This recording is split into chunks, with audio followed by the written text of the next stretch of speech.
సింహాలకు salute చేయకుండా చంద్రబాబు నాయుడు గారికి వాచ్మెన్ల కింద పనిచేస్తా ఉన్న ఆ ప్రతి పోలీస్ అధికారికి చెప్తా ఉన్నా, ఎల్లకాలం చంద్రబాబు నాయుడు గారి పరిపాలన సాగదు.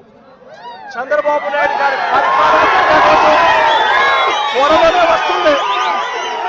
ప్రతి పోలీస్ అధికారికి కూడా చెప్తా ఉన్నా, మీ బట్టలు తీస్తామని చెప్పి ప్రతి పోలీస్ అధికారికి చెప్తా ఉన్నాం. మీ యూనిఫామ్ తీస్తాం, చట్టం మిమ్మల్ని నిలబెడతాం, దోషులుగా మిమ్మల్ని నిలబెట్టి మీ యూనిఫామ్ తీయించి మీకు ఉద్యోగాలు లేకుండా చేస్తామని కూడా ఈ సందర్భంగా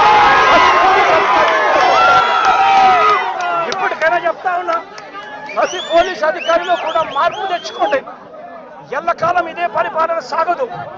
మీరు చేసిన ప్రతి పనికి కూడా వడ్డీతో సహా లెక్కేసి మిమ్మల్ని దోషులుగా నిలబెట్టి మీతో కక్కిచ్చే కార్యక్రమం